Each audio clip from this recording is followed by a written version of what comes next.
আমার ছেলের বুকে গুলি করে বিএসএফ মারলো কেন? আমার দেশ। আমার ছেলের বুকে গুলি করে মারলো কেন বিএসএফ? কি তার অপরাধ? বাংলাদেশের ভিতর ঢুকে গুলি করছে তারা। সন্ধ্যাবেলা নিজের গরু মাঠ থেকে আনতে গিয়েছিল আমার ছেলে। আমার ছেলে আর ফিরে পাবো না। ভারতীয় সীমান্তরক্ষী বিএসএফ এর গুলিতে যুবক ছেলেকে হারিয়ে শোকে মাতম সাইদুলের বাবা জয়নাল আবেদিন ও মা নূরজাহান বেগম।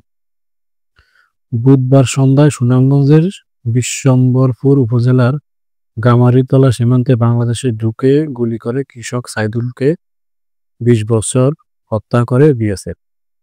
গুলিবিদ্ধ অবস্থায় সাইদুলকে সুনামগঞ্জ সদর হাসপাতালে নিয়ে গেলে তাকে ডাক্তার মৃত ঘোষণা করে। নিহত সাইদুলের বাবা জয়নুল আবেদিন জানান, আমি বাজারে ছিলাম। একটু দেরি হওয়াতে আমার ছেলে সাইদুল সন্ধ্যায় গামারিতলা সীমান্তলগ্ন মাঠ থেকে নিজেদের গরু আনতে যায়। এই সময় ভারতের বিএসএফ বাংলাদেশ সীমান্তে ঢুকে আমার ছেলেকে গুলি করে মারে।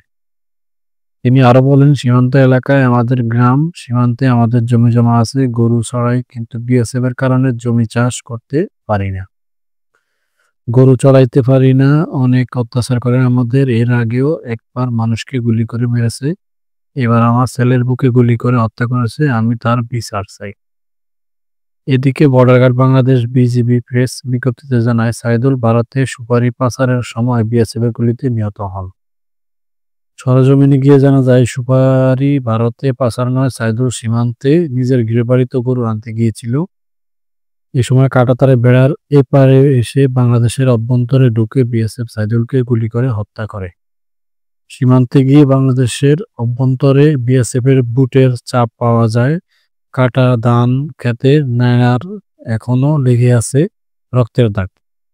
তাকে যেখানে হত্যা করা হয় সেটি সীমান্ত থেকে প্রায় ১০০ গজ বাংলাদেশের অভ্যন্তরে। স্থানীয় বাসিন্দা আব্দুল আজিজ বলেন, বাংলাদেশের ভিতরে ঢুকে গুলি করে বিএসএফ। প্রথম গুলি তার পায়ে লাগেনি, দ্বিতীয় ও তৃতীয় গুলি তার বুকে পিঠে লাগে, এতেই তার মৃত্যু হয়। তিনি আরো বলেন, গত ৩-৪ মাস ধরে বিএসএফ আমাদের বড় নির্যাতন করছে। বাংলাদেশ ঢুকে তারা গরু নিয়ে যাচ্ছে। ১৯৯৬ সালে একই স্থানে তারা অন্য একজন কৃষককেও হত্যা করেছিল। নিহতের বোন জমিলা বেগম কাঁদতে কাঁদতে বলেন, ইন্ডিয়ান বিএসএফ আমার ভাইকে মেরেছে। দেশের ভিতর ঢুকে তারা কি করে গুলি করে, কোনো বিচার নেই। সরকার কি বলে না, কিছু বলে না। এই দেশে থাকবো কেমনে? এদিকে সাইদুলের মরদেহ গ্রামের বাড়িতে নিয়ে আসা হলে পুরো এলাকা জুড়ে শোকের ছায়া নেমে আসে। হাজারো মানুষ আসে তাকে শেষ বিদায় জানাতে। এ সময় তারা সাইদুল হত্যার বিচার দাবি করেন।